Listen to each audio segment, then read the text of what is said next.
ओम नमस्ते जी। आइए आज की चर्चा प्रारंभ करते हैं। सामवेद का ही मंत्र है 521वां मंत्र।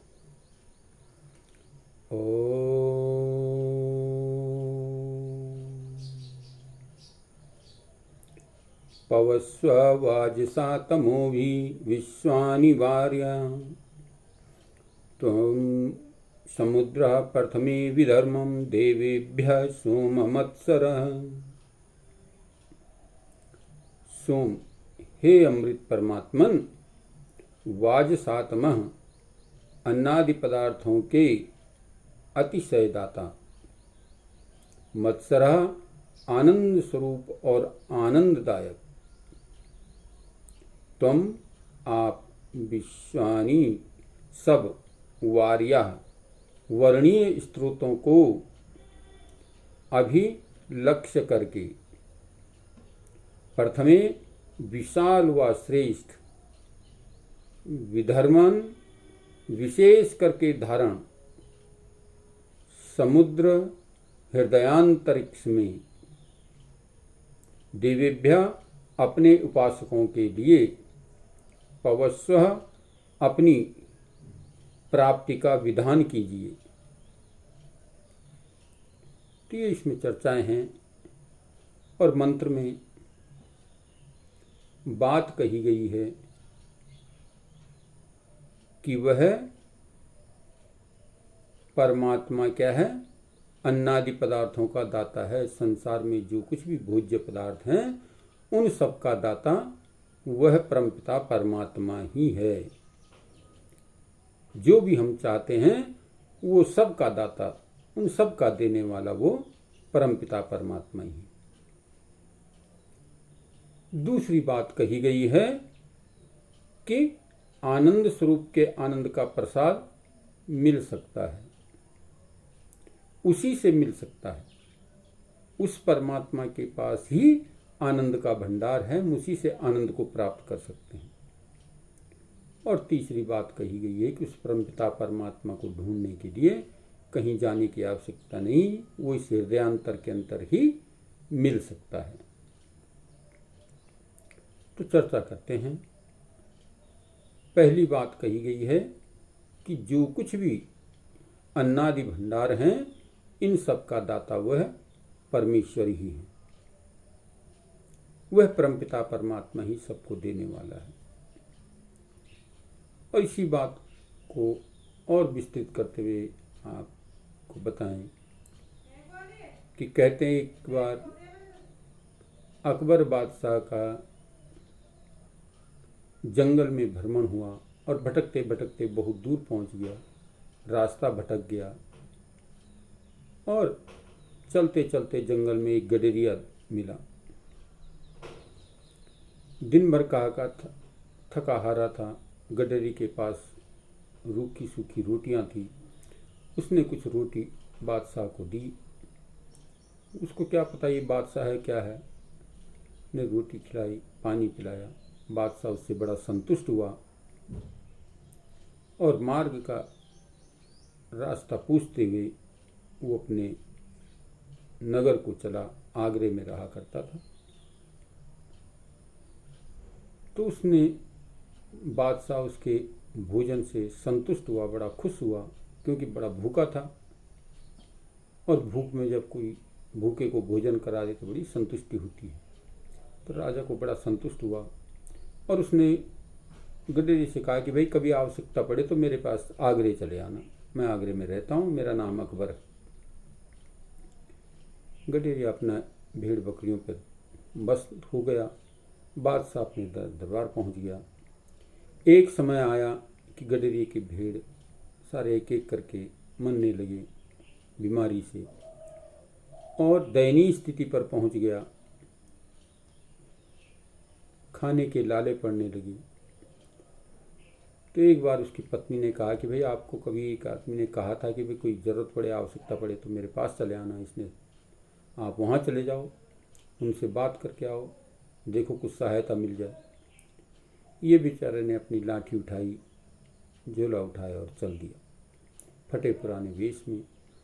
भटकते भटकते भटकते पूछते पूछते पूछते पूछते जो है आगरे तक पहुंच गया और वहाँ राजमहल दरबार पर पहुंचा। द्वारपालों ने उसे रोका तो उसने कहा, भाई इस तरह से मैं आया हूँ, जाकर तेरा राजा को जवाब दूँ। वहाँ सूचना दी गई कि भाई इस प्रकार का फटाफट व्यक्ति आया है और वो कहता है कि अकबर मेरा दोस्त है। राजा को तुरंत ध्यान आया। उन्होंने कहा, भाई तुरंत उसे जो है आदर से ही यहाँ लेकर के आओ। राजा के पास ले आए। राजा ने उसको 1-2 दिन ठहरने को कहा, अभिवादन आदि हुआ, हाल चाल पूछे गए और 1-2 दिन विश्राम करने को कहा और उसके लिए व्यवस्था कर दी गई। संध्याकालीन हो रही थी। बादशाह ने इसके साथ वार्तालाप करते हुए कहा कि भाई देखो, तुम कुछ देर ठहरो, मैं जो है इबादत करके आता हूँ, भगवान की प्रार्थना करके आता हूँ। और ये जो है अपनी नमाज पढ़ने लगा।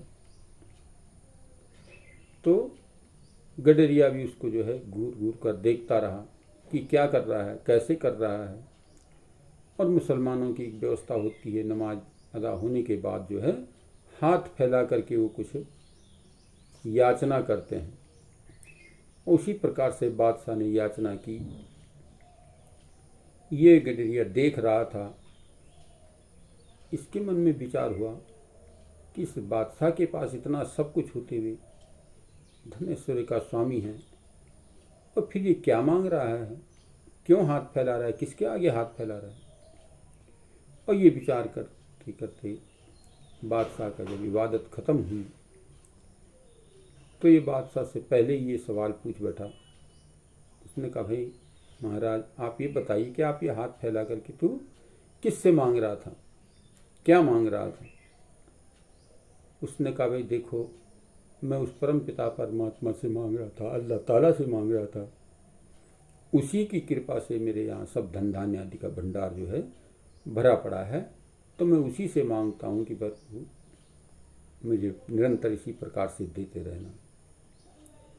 बस ये बात सुनी और उस गडरिये को के मस्तिष्क को घेर गई और वहाँ से उसने लाठी उठाई और चलने की इजाज़त मांगी। राजा ने कहा, भाई बताओ क्या चाहिए तुम्हें, तुम तो दुखी होकर के आए थे, बताओ, निर्देश करो, उसी हिसाब से मैं खजांची को आदेश दूँ, उतना धन उसे दिया जाए। उसने कहा, महाराज अब मुझे कुछ नहीं चाहिए। क्यों?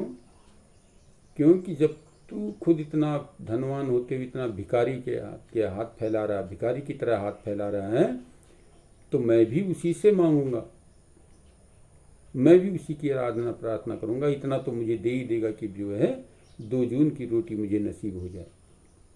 जब तू भी भिखारी की तरह मांग रहा है और जो सबको देता है, तो मैं भी उसी से मांगूंगा। तो इसलिए पहली बात ये कही गई है कि अन्नादि भंडार का देने वाला वो परमपिता परमात्मा ही है, उसी की प्रार्थना याचना करनी चाहिए। दूसरी बात कही गई है कि आनंद स्वरूप घन से ही आनंद की प्राप्ति होती है। हम आनंद की तलाश में दर बदर भटकते रहते हैं, जगह जगह भटकते हैं, लेकिन आनंद मिलता नहीं, क्योंकि मिलेगा तो वहीं जहाँ उसका भंडार होगा। और यहाँ तो सांसारिक पदार्थों में सारे सुख प्राप्त हो सकता है कुछ समय के लिए, लेकिन आनंद नहीं। आनंद की अनुभूति तो उस परमपिता परमात्मा के सानिध्य में जाने से ही होगी। तो इसलिए हमें यदि आनंद की तलाश करनी है तो उस परमपिता परमात्मा की ही शरण में जाना चाहिए, उसकी ही स्तुति प्रार्थना और उपासना करनी चाहिए, उसका ध्यान करना चाहिए। और उसका ध्यान करने के लिए तीसरी बात इसमें बताई गई है कि वह परमपिता परमात्मा इस हृदयांतर गति के अंतर ही प्राप्त हो सकता है। उसको ढूंढने के लिए, उसको देखने के लिए, उससे मिलने के लिए कहीं बाहर जाने की आवश्यकता नहीं, किसी मठ मंदिर गुरुद्वारे में जाने की आवश्यकता नहीं। वो तो इस हृदय के अंदर ही प्राप्त होगा, क्योंकि जहाँ मिलन वहीं होता है जहाँ मैं भी हूँ और मिलने वाला भी हूँ। तो वो सबसे बड़ा मंदिर हमारा ये हृदय मंदिर है, जहाँ मैं भी निवास करता हूँ और